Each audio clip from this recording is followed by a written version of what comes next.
Hola, muy buenas tardes. Bienvenidos al micro de la Comisión de Ciencia y Tecnología del Instituto Patria. Para aquellos que quieran comunicarse con nosotros, lo pueden hacer a nuestro Facebook, Instituto Patria Ciencia y Tecnología, si no, enviarnos un email a ciencia y tecnología instapatria@gmail.com.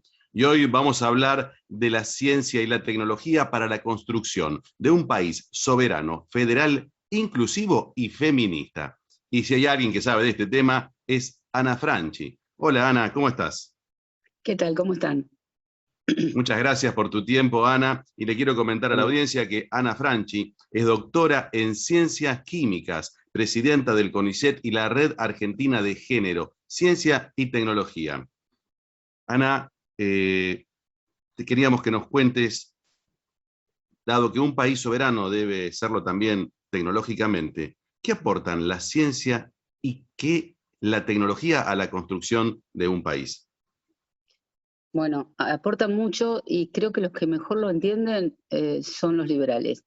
Vos fíjate que en los 4 años del gobierno macrista, la ciencia y la tecnología fue desfinanciada, pero no solo desfinanciada, donde perdimos, el CONICET perdió más del 30% de su presupuesto real, perdimos más del 40% a nivel salarial, había muy pocos fondos para investigar, estaban reducidos los ingresos a la carrera del investigador, ¿no? Para explicar, el CONICET tiene becarios y becarias que hacen su doctorado y luego hacen su postdoctorado, que puede ser acá o en otro país, y luego se postulan a la carrera del investigador. Ese es un concurso donde entran, bueno, los que sacan mejor calificación, y hay una cantidad de vacantes.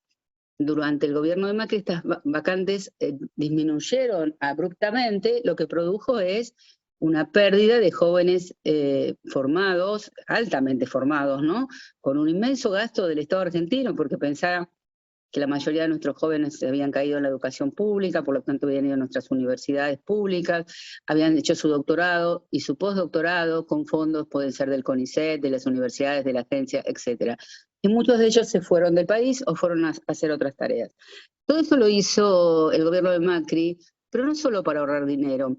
La ciencia y la tecnología en un país exportador de materias primarias prácticamente no tiene sentido. Tiene sentido para algún premio, para una foto, pero no para impactar en la producción, en la salud, en el ambiente, en la vida de la gente. Entonces, ellos lo entienden perfectamente.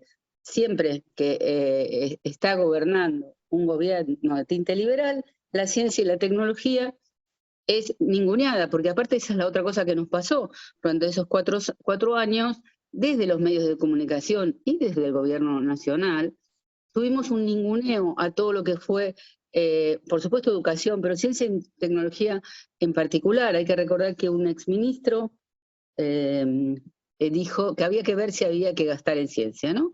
Nosotros no hablamos de gastar en ciencia, en tecnología, en educación, sino hablamos de invertir.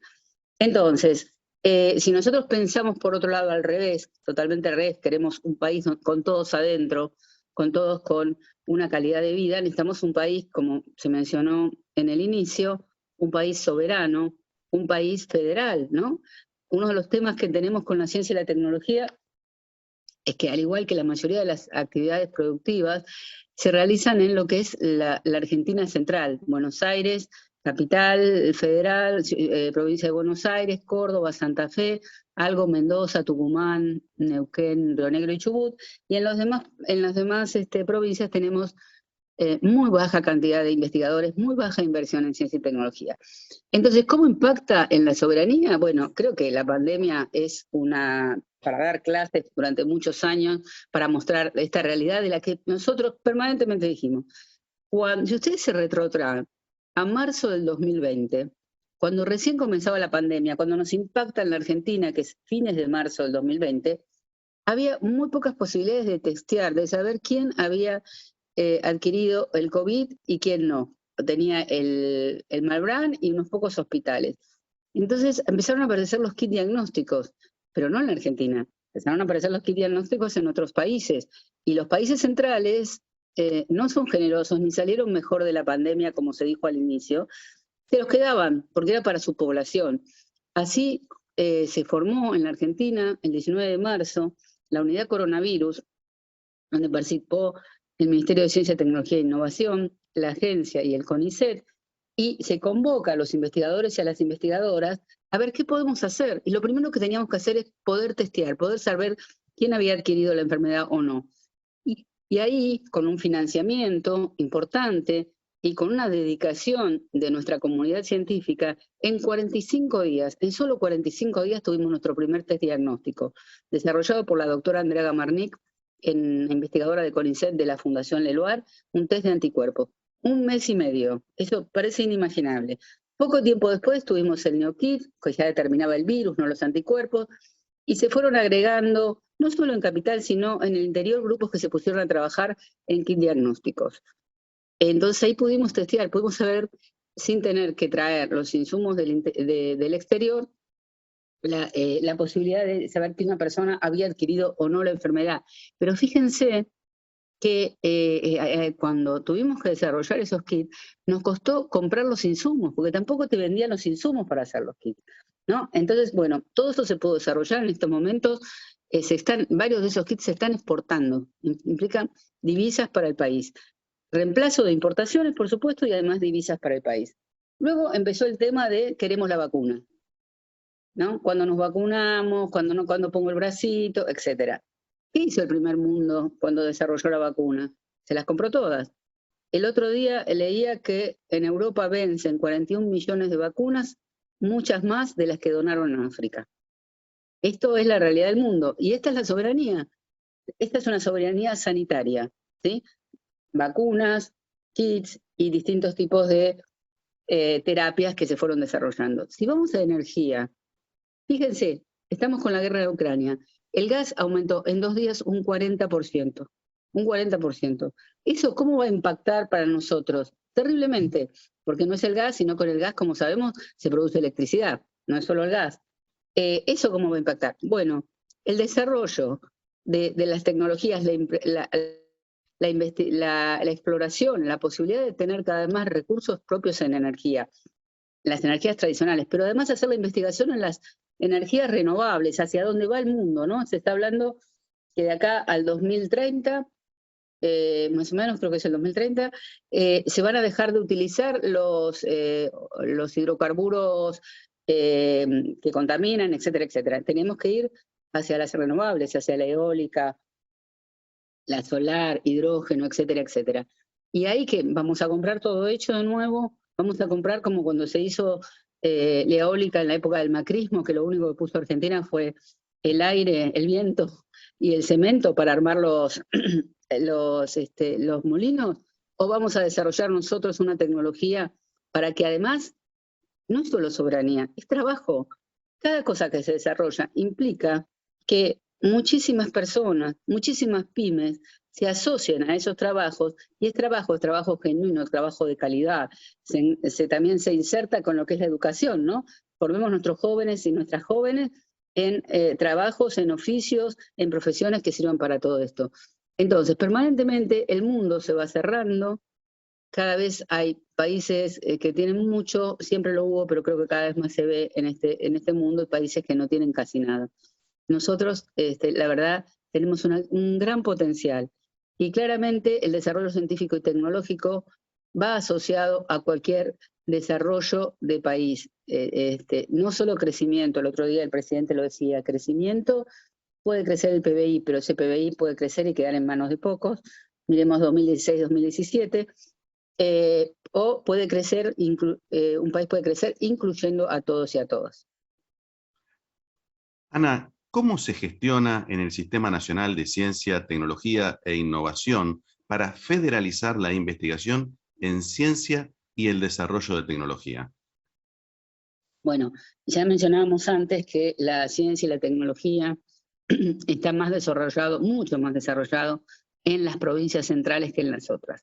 Estamos trabajando bastante en esto. Ustedes saben que el año pasado se sancionó por primera vez en la historia de la Argentina una ley de financiamiento de la ciencia, la tecnología e innovación. Esto es revolucionario porque lleva a la inversión en ciencia y tecnología al 1% del PBI en el año 2030, va aumentando año a año. Eso es fundamental. Yo tengo 42 años en el sistema y las veces que hemos ido a golpear los despachos de los diputados y diputadas para que el presupuesto para ciencia y tecnología ni siquiera aumentara, no disminuyera. Hemos recorrido esos despachos durante muchísimo tiempo.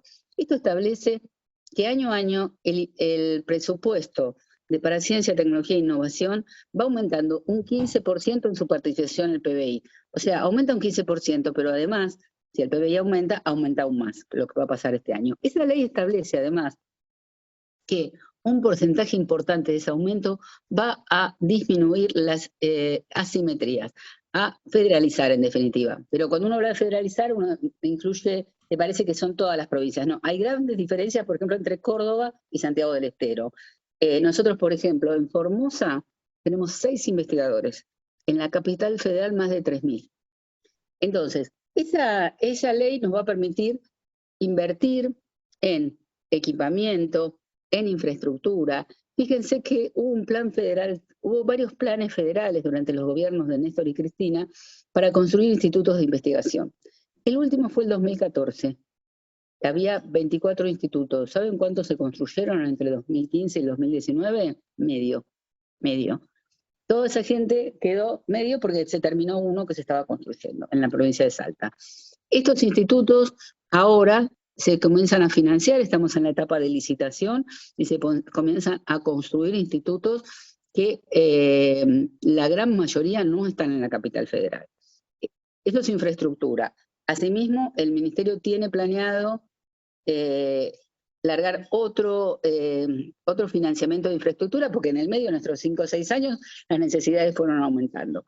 Otra cosa fundamental para nosotros es el equipamiento, ¿no? Porque la ciencia y la tecnología se hace con equipos que son muy caros, la mayoría de ellos importados. Bueno, ahora completamos financiamientos del año 2012, 2013 y 2014 que habían quedado interrumpidos y que se habían calculado con $1 de 16 pesos. Todo eso fue completado, muchos de estos equipos están llegando a las provincias. Otro punto que para nosotros es importante es el tema dónde van los investigadores. A partir de nuestra administración establecimos que además de los ingresos, que hay algunos que son por temas abiertos, otros de temas estratégicos, otros para universidades que tienen pocos investigadores, y ahí van varios a las provincias, uno por proyectos especiales. ¿Y los proyectos especiales qué son? Ingresos en provincias donde hay poca cantidad de investigadores, pero no decidimos acá desde Godoy Cruz, desde Palermo, qué necesita la provincia del Chaco. No, vamos al Chaco y le preguntamos a las autoridades políticas, ¿cuáles son los temas que al Chaco le interesa investigar? Ellos nos lo dicen, empezamos a trabajar con las universidades, de manera que la persona que gane ese concurso también tenga un cargo docente, y la provincia muchas veces pone facilidades de vivienda, es algo muy importante para nuestros jóvenes. Entonces, el primero fue la provincia de Entre Ríos, duplicamos la cantidad de investigadores en la provincia de Entre Ríos, pusimos 13 más, pero además hicimos becas cofinanciadas para la provincia de Entre Ríos, 80 becarios más, son jóvenes que en 5 años van a estar con posibilidades de trabajar en ciencia y tecnología. Después, ahora estamos concursando la provincia del Chaco, La Pampa, San Juan y Catamarca. Pero además, no solo hablamos de vacancias geográficas, sino también de vacancias temáticas. En el primer ingreso pusimos 24 ingresos para ciencias del mar. Recordemos Pampa Azul, ¿no? Nuestra pampa en el mar, Pampa Azul es algo que, un nombre que le puso nuestra expresidenta, actual vicepresidenta Cristina Kirchner, ¿no? La otra pampa que tenemos. Piensen que se ha extendido la plataforma continental, tenemos una riqueza impresionante, permanentemente acosada, ¿no? Por barcos extranjeros que vienen a pescar, etc. Entonces pusimos 24 ingresos, pero todo en provincias que miraran al Atlántico.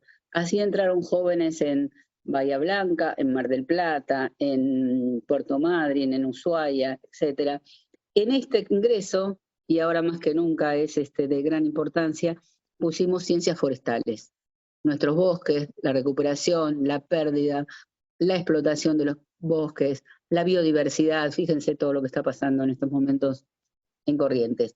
En el primero también pusimos, dentro de las ciencias veterinarias, una comisión de veterinaria del CONICET nos dice, hay pocos investigadores, en lo que son los hospitales veterinarios, que ocupan un rol importantísimo, pero poca investigación. Y también el otro tema que les importaba era zoonosis. Tampoco, bueno, la pandemia nos muestra que la zoonosis es de gran importancia, y producción animal. Pusimos en principio 12 cargos, tuvimos más de 100 postulantes, así que finalmente dimos 20 cargos. Estos también han caído casi todos en el interior del país. Para este ingreso también tenemos algunos temas de geología, ¿no? La geología es un tema muy importante. Muchos jóvenes se van a trabajar a las empresas mineras, las empresas petroleras, entonces nos faltan geólogos en investigación. Y así vamos a seguir con esto. También hay un proyecto del Ministerio de Ciencia, Tecnología e Innovación que se llama Raíces Federal. Si ustedes recuerdan, durante el gobierno de Néstor Kirchner se creó el programa Raíces. El programa Raíces fue para recuperar jóvenes o no tan jóvenes que se habían ido a mejorar su formación en el extranjero, etcétera, donde se les facilitaba la vuelta, se les pagaba el retorno, no solo de ellos, sino de su familia, se los ayudaba a instalarse, etcétera. El programa Raíces fue muy exitoso, más de 1000 jóvenes volvieron a la Argentina. El programa Raíces continúa, pero ahora estamos pensando en un Raíces Federal, de manera que yo me voy a mudar de la ciudad de Buenos Aires y me voy a vivir a San Juan, por ejemplo. Entonces nosotros te vamos a ayudar para que te instales, que de alguna manera puedas armar tu laboratorio. Bueno, yo soy química, digo laboratorio, pero tu lugar de trabajo. Eso también nos va a permitir empezar a bajar un poco las inequidades. Hay que trabajar fuerte, es difícil, pero lo que vemos es que en estos momentos las autoridades provinciales están muy interesadas. Cada vez que vamos a una provincia, muchas veces vienen los gobernadores, vienen los ministros, nos llevan a todos lados. Creo que hay un interés, creo que se empieza a comprender esto, ¿no? Que no hay un desarrollo autónomo, soberano, federal, sin ciencia y tecnología. Ahora, respecto de la cuestión social y la inclusión, ¿cómo se logran los aportes de ciencia y la tecnología para tener en cuenta los sectores más postergados y para que impacten en ella esas investigaciones y esos avances? Bueno, tenemos varias aristas de esto. Tenemos a la gente de las ciencias sociales y humanas que hace estudios sobre la situación, el impacto, por ejemplo, el impacto de la pandemia y del aislamiento en distintas poblaciones, desde las poblaciones originarias a qué pasó con las mujeres, qué pasó en este lugar o el otro. Tenemos, por ejemplo, el otro día hicimos la presentación de un estudio, ¿cierto? Cómo impactó en la situación de vivienda de las trabajadoras sexuales, ¿no? Acá en la zona de Constitución, y sobre eso ya salió otro trabajo sobre el tema de la violencia policial sobre ellas, etcétera. Pero, por un lado, nos puede poner de manifiesto qué es lo que pasa y darnos algunas herramientas para actuar. Por otro lado, estamos trabajando a distintos niveles que incluyen, porque trabajamos con cooperativas, por ejemplo, hay un instituto en Córdoba que se llama SEBE, que es un instituto que trabaja sobre la vivienda y que desarrolla tecnología para reciclar las botellas de plástico, las botellas PET de gaseosas, transformarlas en ladrillos. Ladrillos que se utilizan para la construcción de viviendas sociales. ¿Y qué hacen? No vamos a hacer todos los ladrillos en un instituto de investigación. Hacemos convenios, por ejemplo, hicimos uno con la banda Santiago del Estero, donde van los investigadores a enseñar la tecnología.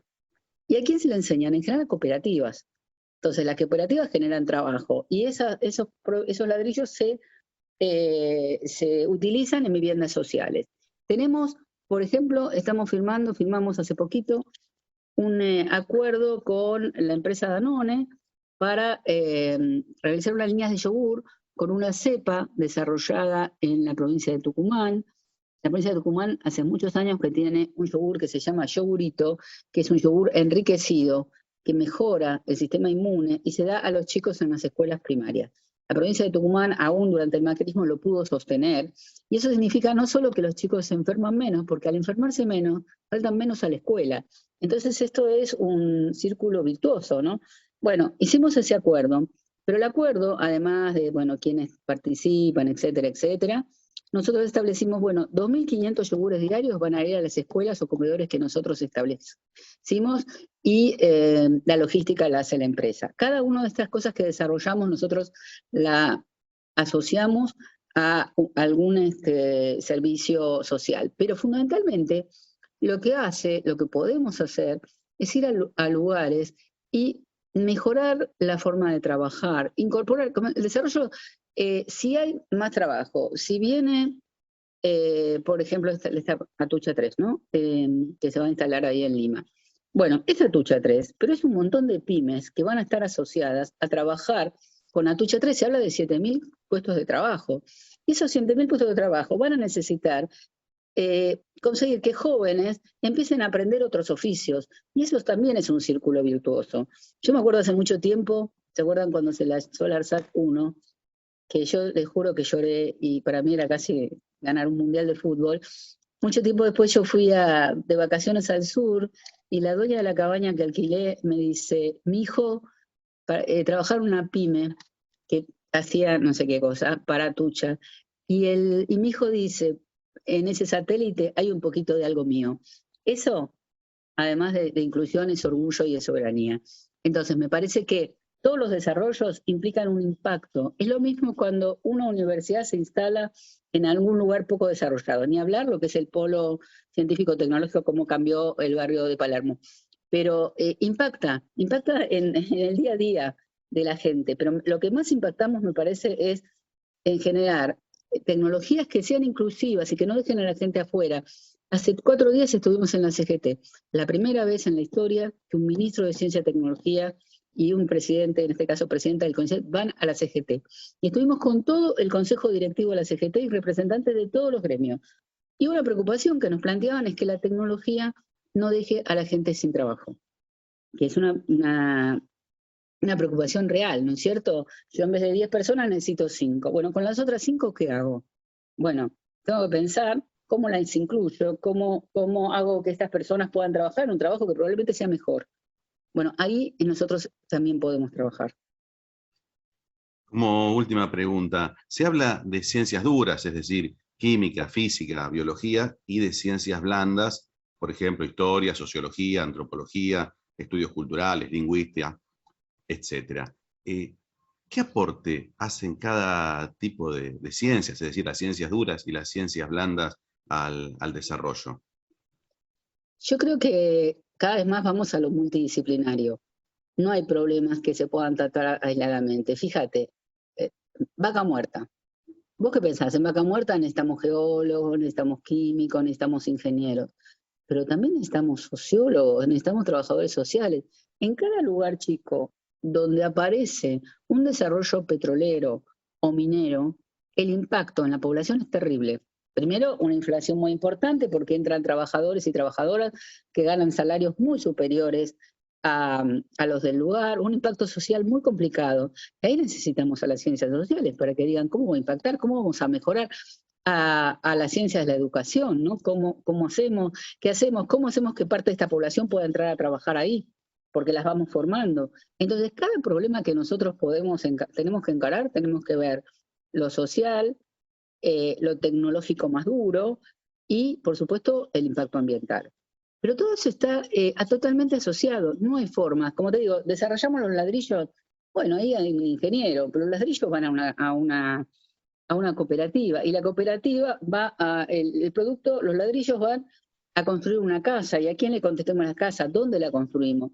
O sea, cada vez más en el mundo y en la Argentina también, todos los problemas tienen que ser abordados de manera multidisciplinaria. Y ahí estamos trabajando en eso y cada vez más se presentan proyectos de este tipo. Fíjate que dentro de las ciencias hay que además, por ejemplo, desarrollos que asocian a los físicos con las ciencias biológicas, con las ciencias médicas, desde el barbijo famoso, el famoso barbijo CONICET, que están los nanotecnólogos. Pero esas telas, muchas se desarrollaron, algunas en la empresa que la vende, pero además fueron dadas a las cooperativas. Y de las cooperativas fueron a los comedores. Y así seguimos cruzándonos permanentemente. Muchísimas gracias, Ana. Gracias por tu tiempo, gracias por esta charla maravillosa que nos diste. No por nada, gracias a ustedes. Gracias nuevamente. Bueno, y esto fue el micro de la Comisión de Ciencia y Tecnología del Instituto Patria. Chao, hasta la próxima.